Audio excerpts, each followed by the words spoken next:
The year I hit rock bottom, I sold myself to the Ashworth family. The price was having a child for their alpha, Adrian, a man who couldn't mark an omega, to use as a pawn in their inheritance battle. The problem was, Adrian despised betas. So, during his rut, I swallowed my shame and climbed into his bed. Delirious, the alpha's face flushed red as he cursed me. You're insane. Even if you have my child, I'll never acknowledge them. Eventually, I completed my task.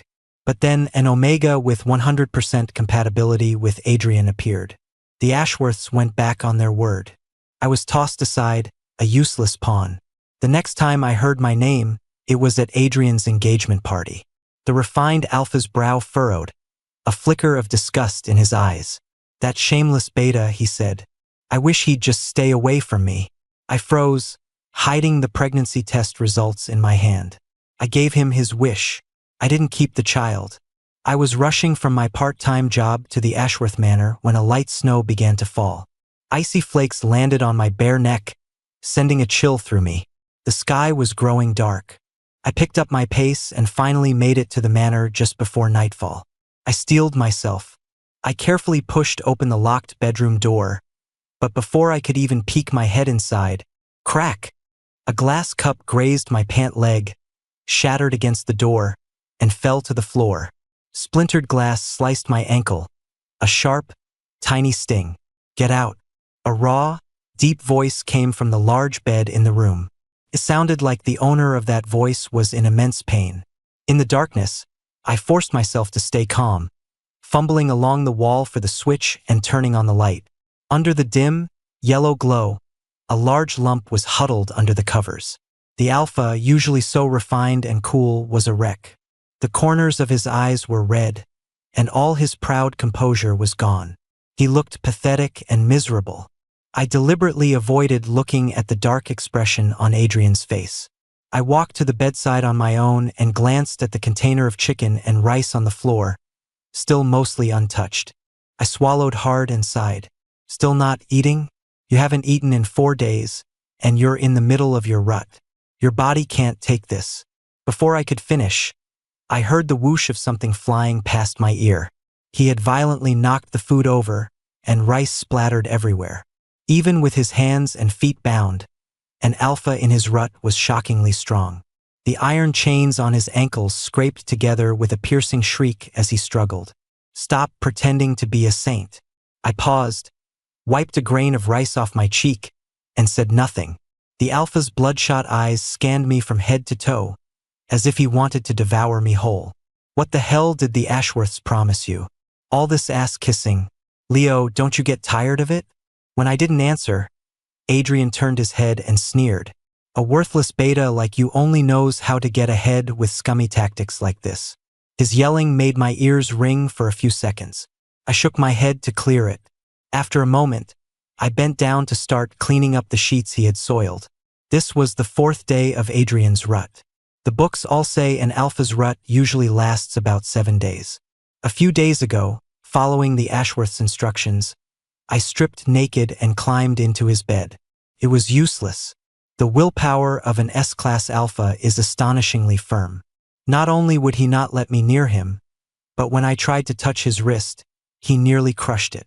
But without suppressants, I knew he couldn't hold out for long. Adrian was born with a rare pheromone disorder, giving him 0% compatibility with every single omega in the Empire. He couldn't use bonding with an omega to get through his rut, nor could he mark one. Without suppressants, a rut was like a slow, chronic suicide. But Adrian needed the Ashworth family's support. So the Ashworths found me, an ordinary beta who wouldn't get a second glance in a crowd. All I had to do was give Adrian a child to serve as a bargaining chip for his inheritance. The family promised me $100,000 as payment. I thought of my little brother, still in a hospital bed. I pressed my lips together. I put the dirty sheets in the washing machine. I picked up the chicken leg he'd knocked on the floor and rinsed it under the tap. Then I tossed it into the expired, discontinued cup of instant noodles I'd brought back from the convenience store and finished my meal for the day, picking food off the floor to eat. Leo, have you no shame? Maybe the worst of the pain had passed. On the bed, A slightly more lucid Adrian was staring at me, a mocking smile on his lips. I opened my mouth, then thought better of it and swallowed my words. After I moved into the manor with the family's permission, all the nearby staff had been dismissed. Besides, the Ashworths hadn't expected Adrian to be this stubborn. The week's worth of food they had prepared was all gone. The Alpha had destroyed it. Who would have thought that in this luxurious mansion, the refrigerator was now completely empty, without so much as a single pack of dried noodles. If I didn't sneak out to work part-time while he was passed out during the day, I was afraid I wouldn't survive what was coming. At that thought, my ears grew hot. I lowered my head, feeling guilty. Just be good and don't move around. After cleaning everything up, I quietly took off my shirt and slowly approached the man on the bed. The moonlight from the window fell on my bony shoulders. I didn't notice the Alpha's gaze on me growing deeper and darker. When I got off the man, I felt like the lower half of my body wasn't even mine anymore. Cold sweat dripped from my forehead. But at least it was over. Frowning, I picked up the sugared eggs I had cooked earlier and ate 3 in one go. Is that it? I shivered, my voice a hoarse, tearful whisper as I turned back. What? The man who had just been gripping my waist with a death grip fell silent when he saw the eggs in my hand. You eat more than a pig. I didn't know how to respond, a look of confusion in my eyes. As far as I knew, sugared eggs were a treat only my sick brother was allowed to have. Adrian's face was grim as he forced a few words through his throat, the gritted teeth tone pulling me from my thoughts. I said, I'm not done. If it weren't for the look of pure mortification on his face, I would have thought he was deliberately trying to get revenge on me. Wasn't that enough?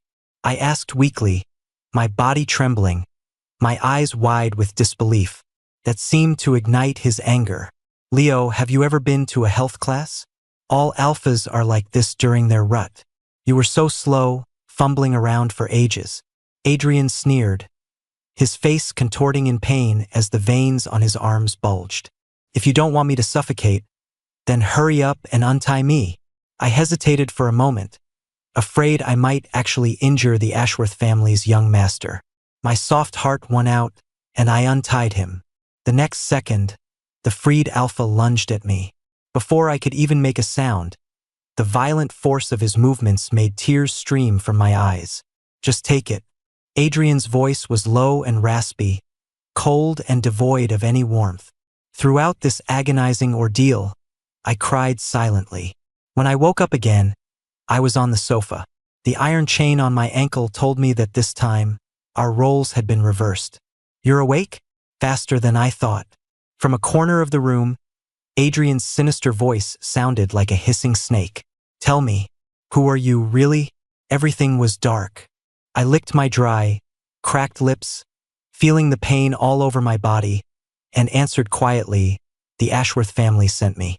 For what purpose? The purpose is for me to have your child. The man's emotionless voice cut in at the right moment. Continue.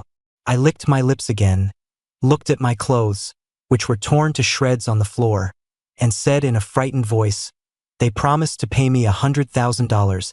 After I spoke, a long, oppressive silence filled the room. Seeing a flicker of surprise on the Alpha's handsome face, I lowered my head and mustered my courage. I know you don't like me, but if you just cooperate a little, we can get out of here soon. The Ashworths have guards at the main gate. As long as I don't, they won't let you out. I didn't know if my words would have any effect. I only knew that Adrian, on the sofa in the distance, was silent. After a long while, he looked up at the dark, oppressive sky outside the window. From that day on, maybe because he realized he couldn't get any useful information from me, Adrian stopped his taunts and sarcasm. But I still slept on the living room sofa, only allowed into the Alpha's room when he needed me, becoming his human suppressant. Once again, I saw the marks on my body in the mirror. I chose my words carefully and voiced my concerns to the culprit. Adrian, I think that's enough. The doctor said it shouldn't be too frequent. The Alpha paused at my words, slicking his wet hair back to reveal his untamed brow and eyes. What, regretting it now? A beta, besides that pathetic fertility, what other use do you have? Leo, Have you ever wondered why the Ashworth family chose you? Adrian scoffed, his mocking gaze dismantling my feigned composure piece by piece. Just as I was frozen stiff, unable to move, the grating sound of a metal door scraping against the floor came from behind me. A voice shouted, "Bro, I'm here to save you." The intruder had a head of wild, bright red hair. Even though the front door was wide open, he still chose to climb in through the window. Adrian was the first to react. His brow twitched as he calmly stepped in front of me, his tone unreadable. "How did you get in?" Don't worry about that.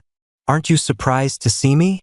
the stranger said, spreading his arms dramatically. His flamboyant, wild attitude was impossible to figure out.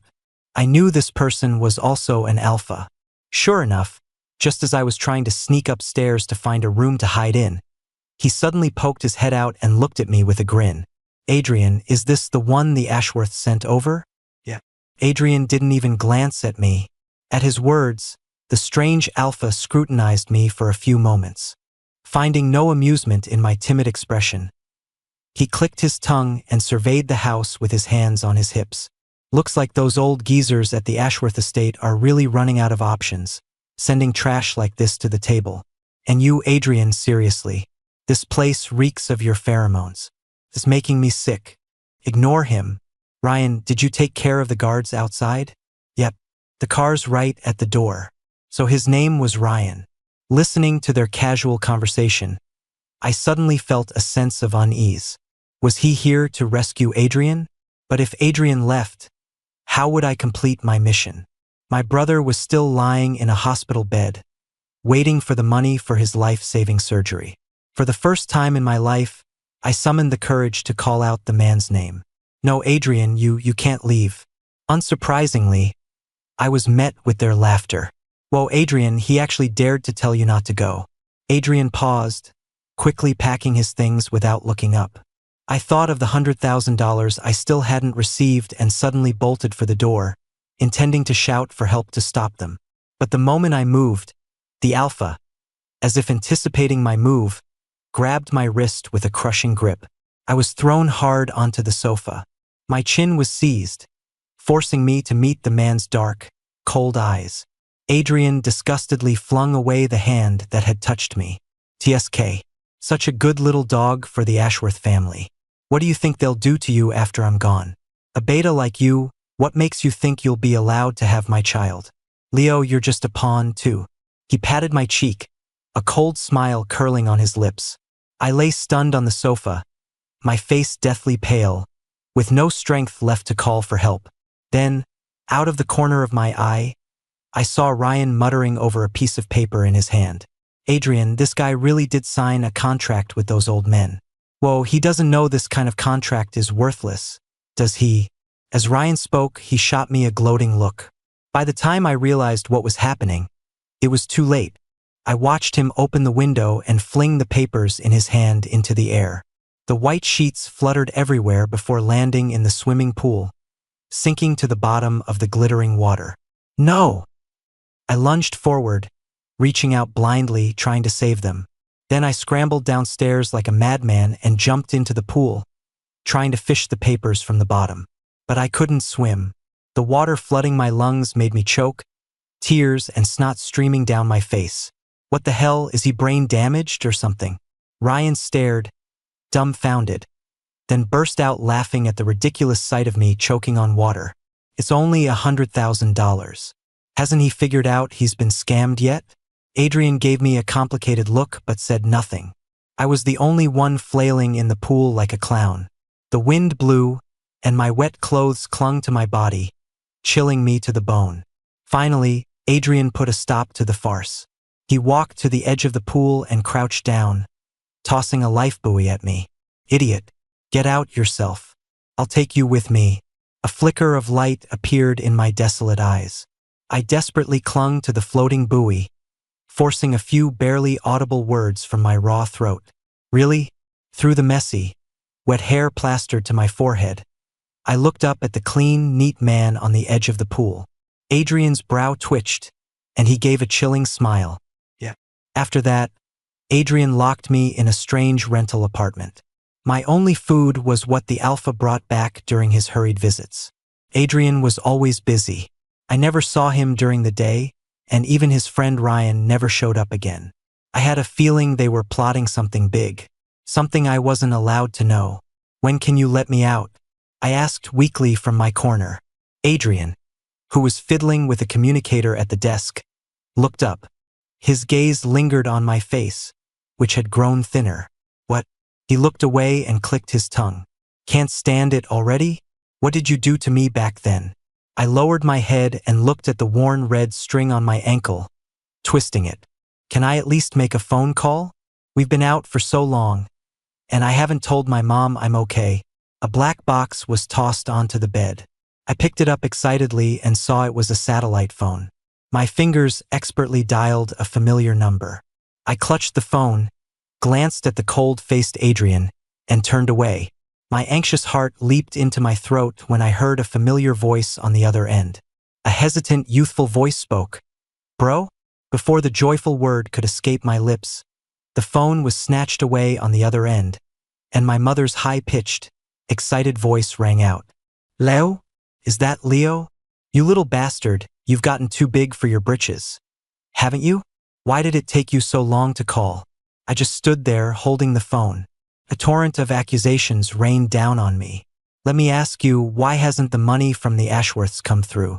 Didn't you say you'd have it in a week? Sam is still waiting. The doctor said we need to get the money for the surgery soon." "Your brother can't wait." Sharon gasped for breath, her voice vicious. "I swear you don't even care about your brother. I should never have picked you up. I should have let you die in that trash can." The smile on my lips vanished. The phone's faint glow made my face look unnaturally pale. "Mom, don't be angry." I pressed my lips together. "It'll be soon. As soon as I get the money, I'll send it over." The angry female voice on the other end paused for a second. I heard my brother trying to argue, but the next second, my mother ruthlessly hung up the phone. Just before she did, I caught her last words. "Ungrateful brat." At the desk, Adrian shot me an impassive glance. I turned my back to him and secretly wiped the tears from the corners of my eyes. "I'm an orphan. My birth parents threw me in a dumpster right after I was born. Sharon, my mom, found me while she was collecting empty bottles from the trash.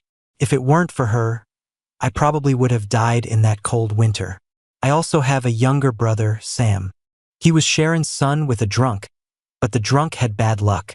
Not long after my brother was born, he fell into a river and drowned. From then on, Sharon raised the two of us by herself.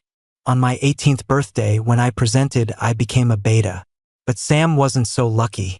For some reason, his glands developed abnormally, and his presentation failed. He was supposed to be an omega but became a beta instead. Refusing to accept fate, my mother dragged Sam to every major hospital. But the exorbitant surgery fees were far beyond their reach. My mother cried every day, and my brother grew visibly thinner. I never understood why my mother couldn't accept that my brother was a beta. But when she heard about Adrian's situation from a friend who used to work for the Ashworths, I saw the hesitant look on her face and didn't say a word. I took the job. After hanging up, I took a moment to compose myself, picking at a hangnail as I cautiously looked up at the man who was the key to my mission. Before I could even formulate a plan, the Alpha, as if sensing my thoughts, let out a cold snort. "Don't even think about it." Adrian slammed the screwdriver in his hand into a metal box. His profile was sharp and defined, his eyelashes slightly lowered, making him look incredibly detached. "A plain beta like you, if it weren't for the Ashworths, I would never have given you a second glance in my entire life. Your sob story has nothing to do with me. I'm not some animal in heat." The disdain in his words was palpable. I froze, looking at the Alpha's bright red earlobes, and uncomfortably turned my head away. Fortunately, 2 weeks later, Adrian's rut arrived right on schedule. He had handcuffed me to a corner of the sofa in advance. Within my reach, he had placed enough water and food to last through the rut. After doing all this, Adrian walked to the nightstand. His large, well-defined hands violently tore open a suppressant package and took out the needle. Then, He raised his hand and mercilessly injected it into his own glands. I watched silently, my gaze falling on the scattered suppressant boxes on the floor. I pulled out a piece of wire I had hidden in the corner and, without hesitation, picked the lock on my cuffs. Adrian didn't know. I was never a good student, but picking locks with a wire was child's play for me. The light from a street lamp shone through a corner of the window. I slowly took off my clothes and walked toward the bed. The delirious alpha saw what I was doing, and his face suddenly turned red as he cursed, "Leo, are you insane?" Adrian froze, awkwardly trying to evade my touch. "How long are you going to let them fool you? Even if you have my child, the Ashworths will never acknowledge them, and I won't love them either." I closed my eyes, mimicking his earlier actions, and gently pecked his feverish lips. A barely audible apology escaped with my breath. I'm sorry, but I have no other choice." Although Adrian had cut me off from the outside world, I knew the Ashworth family was still looking for us. Every time Adrian returned to the apartment, he had cuts and bruises of all sizes. On bad days, there was even the faint smell of blood on him. Now, looking at the peaceful face of the sleeping alpha beside me, I unconsciously touched the glands on the back of my neck. I didn't need a mirror to know that there probably wasn't a single patch of smooth skin back there. Last night, Adrian had ground against it over and over, as if he wanted to swallow me whole. Luckily, it was dark, so Adrian didn't notice anything strange about my glands. At the beginning, to ensure things went smoothly, the Ashworths had implanted a tracker in my glands. A tiny chip that left a hidden scar on the back of my neck. If I pressed the switch, the tracker would send out our real-time location. When that happened, Adrian's position would undoubtedly be exposed. NGH, a pained groan from beside me brought me back to my senses. The restless alpha was frowning, his forehead covered in a fine sheen of sweat, his breathing rapid and unstable. He seemed to be trapped in a deep nightmare. I tentatively reached out my hand. The next second, he gripped both of my hands tightly, making it impossible to break free. A warm pressure came from his fingertips. I laced my fingers with his, feeling my heart begin to quietly pound. I didn't know if what I was doing was right, but I knew that if I pressed the switch, it would all be over. Adrian would return to his world, a world I could never touch. Just as I was agonizing over my choice, a group of unknown people found us first. The door was violently broken down, and unseen bullets grazed the walls and pierced the wooden floor. Damn it! Adrian pulled me tightly into his arms, his bloodshot eyes watching the intruders outside. I grabbed the collar of his shirt and said anxiously, "Adrian, you have to go. I'll distract them." The alpha, who had been leaning against the wall, glanced at my face, a flicker of something in his eyes. "You talk too much. Stay hidden." What kind of alpha would I be if I let a beta shield me? A large hand forcibly pushed my head into his chest. I felt the powerful beat of his heart against me. Adrenaline surged through my veins in the tense environment, my heart pounding so fast it felt like it would burst from my chest. But we still couldn't escape. Before help arrived, Adrian took a bullet to the abdomen protecting me. I watched as the man collapsed in front of me, blood gushing from the wound, staining his white shirt, my vision filled with a blinding sea of red. No! When we arrived at the hospital, an imposing Ryan was followed by a large team of doctors. I tried to help but was stopped by Ryan's bodyguards. One of the doctors, a handsome man with his hands in his pockets, studied me carefully for a moment. But I was oblivious. I just watched as the medical staff methodically placed the severely injured, unconscious Adrian onto a stretcher, and they soon disappeared behind the red light of the operating room. The nauseating smell of disinfectant filled my nostrils. I leaned against the cold wall, trying to slow my frantic breathing. As I was wiping the bloodstains from my cheek, a familiar voice sounded in my ear. "You're the one who leaked our location, weren't you?" In the corner, Ryan was dialing a number on his phone, the mockery in his voice unmistakable. "What?" I froze on the spot, a chill running down my spine. "Ha! Still playing dumb." Ryan put the connected phone to his ear, his eyebrows raised in a mocking sneer, and he hissed, still pretending. That tracker in your glands, I told Adrian about it a long time ago. Are you daring to say you didn't leak it? Those people were after his life. If he wasn't protecting you, would he have gotten hurt? A money-grubbing, opportunistic little snake like you, and to think Adrian still had me arrange the money for your brother's surgery. What an ungrateful bastard. I was stunned. Before I could react, 2 tall bodyguards behind me suddenly grabbed my arms and dragged me out of the hospital. You got your money, now get lost. Inside the glass doors, Ryan gave me an inscrutable look. Then he turned and walked away without a second thought, as if I were something dirty. In a daze, I followed my memory back to my old home, only to be told by a neighbor that they had moved out a long time ago. Moved out? I repeated the words, then dragged my aching stomach to my brother's hospital. Are you asking about the patient in bed 3? Oh, he had his surgery a week ago. I heard his mother took him abroad. The nurse flipped through the hospital records, her brow furrowing and then smoothing out. You must be Sam's brother, right? Don't worry, your brother's glands are recovering very well. We were all surprised. He had absolutely no rejection of the transplanted gland. I licked my dry lips, quickly latching onto the keywords. Gland transplant? My brother's presentation was abnormal. Why would he need a gland transplant? That's right. The nurse looked at me, confused. You didn't know? Sam was originally a beta. Your mother came to our hospital and provided an omega's gland specifically for his transplant surgery.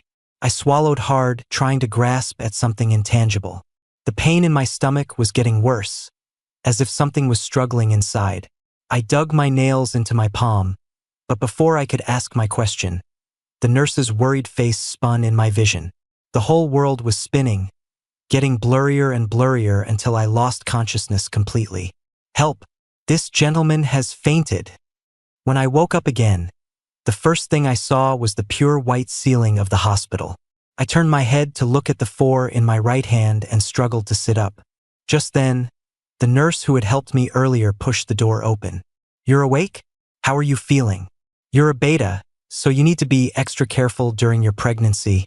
The nurse replaced the empty 4 bag with a new one, not noticing my dazed and huanghu expression. There's a landline on the nightstand. You can use it if you want to call your partner.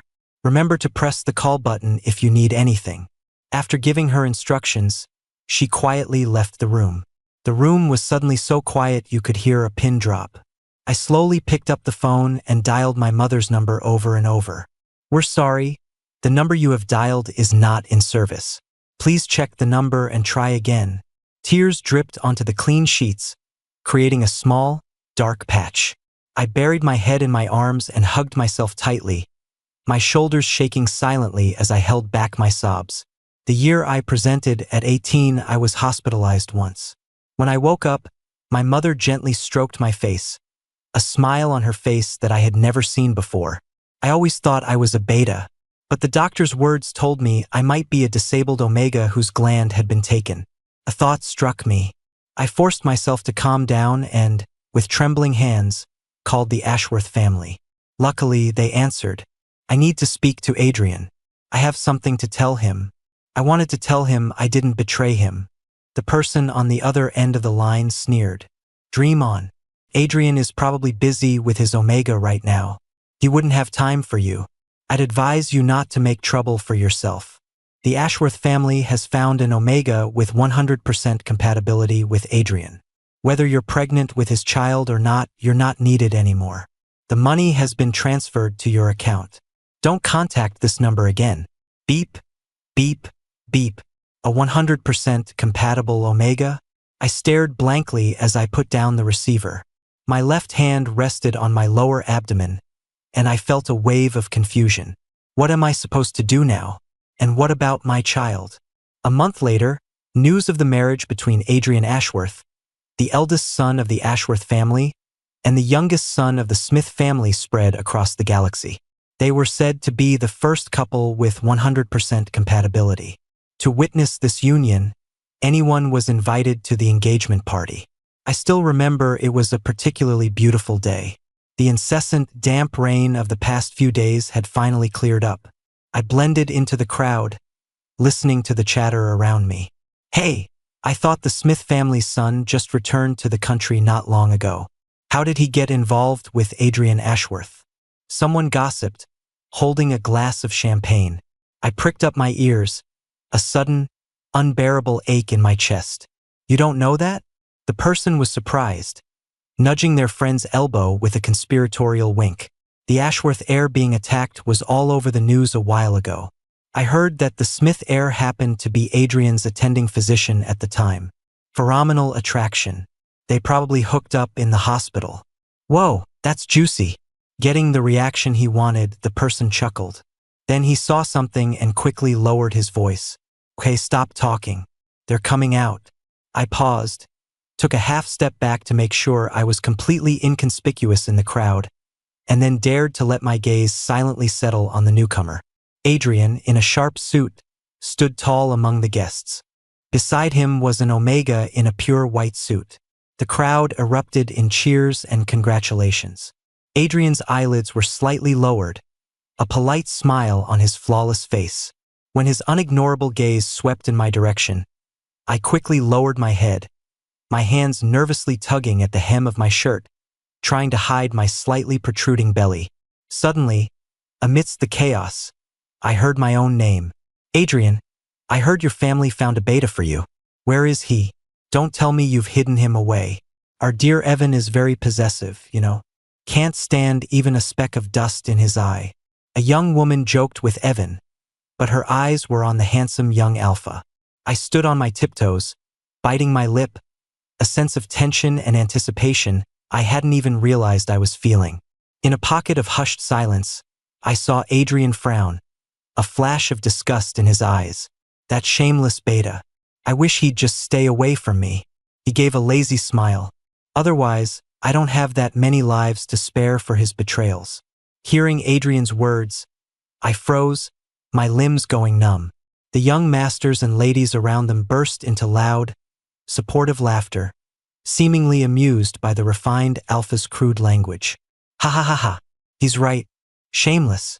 Evan, who had been looking a bit impatient, visibly paused when he saw the look on the man's face.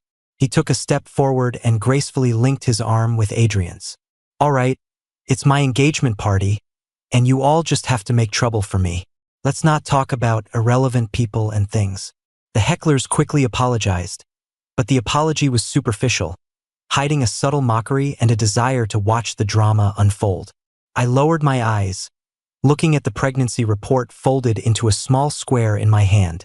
I knew that without a partner's consent, Federation law wouldn't allow a pregnant beta or omega to have an abortion. I forced a bitter smile, no longer having the courage to watch their engagement ceremony. Instead, as the master of ceremonies shouted the couple may now kiss, and the crowd roared, I turned and walked away from the crowd. On the way home, I took out the last $5 I had and went into a store to buy a small knife. I locked the door. I sterilized it with alcohol. On the nightstand was a bowl of sugared eggs that I had made especially for myself. I picked up the knife and, gritting my teeth against the pain, began to remove my own gland. As Adrian wished, I didn't keep the child. It hurt so much. I closed my eyes, the pain so intense I couldn't breathe. Blood gushed from the back of my neck.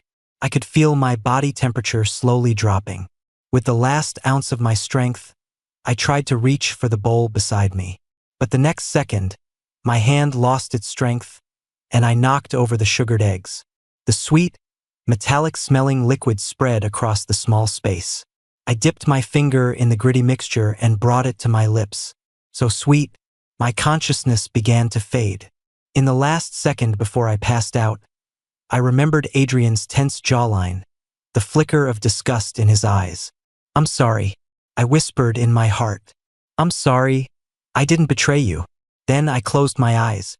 I felt an indescribable lightness all over my body. The first ray of morning sun shone through a cracked corner of the window, falling on my ashen eyelids. I floated in mid-air. I saw a faint light slowly emerge from my abdomen. It lingered, touching my cold body as if in farewell.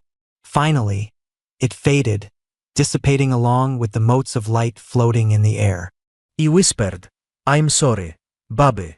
Don't be afraid. Daddy will come find you soon. In the next life, I'll protect you properly. But then I realized I couldn't leave. A faint red thread on my hand guided me to a mansion. By the time I arrived, it was completely dark. The path inside the mansion was lined with lights, but Adrian stood outside their glow, his silhouette blurry. His expression was grim, his thin lips pressed into a straight line. The glowing red tip of his cigarette nearly burned his fingers, but he didn't notice. Suddenly, Adrian's dark gaze fell on me. "Adrian, it's so late. Aren't you coming in?" I turned around. Evan was dressed in loungewear, shivering slightly as if from the cold. So this was where they lived. Adrian didn't look at him, simply saying, "Yeah, I know. You go in first." Evan was a little annoyed and couldn't help but complain. "Who are you waiting for?" The alpha's eyelids fluttered. The cold aura he exuded made Evan feel like he was making a fool of himself. The atmosphere was a bit stiff. Finally, the flashing lights of a car in the distance broke the silence. Ryan was the first to get out of the passenger seat. When I saw who was following him, my pupils widened. "Adrian, I brought her just like you asked." Ryan gestured with his head, not forgetting to greet Evan. "Hey, Evan." I stared at the mother I hadn't seen in so long, then at Adrian, who hadn't said a word from the beginning. His face was cold, his gaze dark as it fell on the seemingly kind woman. Sharon was trembling, her head bowed ever since she got out of the car. After a long silence, the alpha's hoarse voice spoke. "I'll ask you one more time. Where is Leo?" At his words, my mother's eyes darted around, and her lips moved, but no sound came out. "Speak." Ryan clicked his tongue, his voice laced with threat. "I haven't seen him. We haven't been in touch for a long time." Isn't he with you guys?" Adrian's breath hitched. The blood vessels in his eyes were terrifyingly red.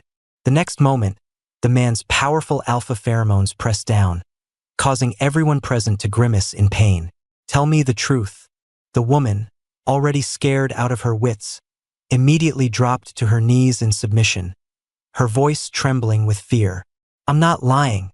I can't contact him either. That kid, who knows where he's run off to with the money. I took my son and left a long time ago." Still lying. Adrian lunged forward and grabbed the woman's jaw, his eyes boring into her terrified face.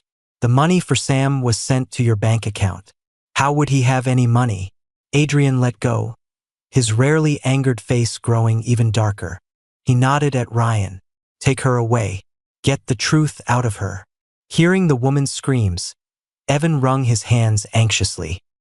He tried to take the alpha's dangling hand but was stopped by a single look from the man. Perhaps out of frustration, he stomped his foot, bit his lip, and turned to go back into the mansion. I zoned out for a second. After thinking about it, I followed behind Adrian, watching the hem of his coat flutter in the evening wind. The mansion was huge. Adrian walked without stopping, went up the stairs, and turned left into the study. Only then did I realize that he and Evan didn't share a room. This study was entirely in Adrian's style. Cold, dull, and impersonal. Adrian didn't turn on the light, just stood there in the darkness. Ring, ring. A sudden phone call caught his attention. My eyes slowly shifted. In my peripheral vision, I saw Adrian stiffen for a moment before picking up the receiver. "Mr. Ashworth, we found him." It was too dark. I couldn't see the man's expression. I had to get closer, hovering behind him to overhear their conversation. Adrian listlessly pressed his forehead against the desk, his breathing a little too fast. "Where is he?" A second. 2 seconds. Adrian froze. Suddenly, a helpless, suppressed sob came from the study. Evan stood on the landing, hearing that desperate sound, but didn't dare to go any closer. I listened to the hesitant voice on the other end of the line. "When we found him, Mr. Chun wasn't breathing anymore. There was blood everywhere. We think he might have been trying to remove his gland. On the table, there was a pregnancy report. It shows he was 2 months pregnant. We'll know more after the autopsy." The day of the funeral, very few people came. A dozen bodyguards surrounded the cemetery, keeping a tight watch.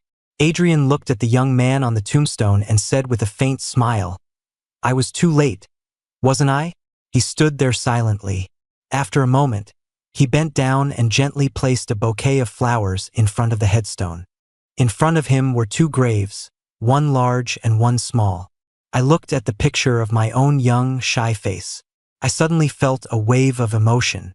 The photo I had specifically taken at a studio on my presentation day. I never thought it would be the last image of me left in this world. Adrian's Adam's apple bobbed. The hand at his side slowly clenched into a fist, all his pain swallowed into his palm. Leo, I'm sorry. "I'm sorry I didn't find you sooner." The grass and trees swayed in the wind. The birds in the woods seemed to sense something. When the gunshot rang out, they fluttered their wings and cried out in alarm. Winter was coming. They gathered in flocks, ready to fly to the warm south. When spring returned next year, there would be new hope.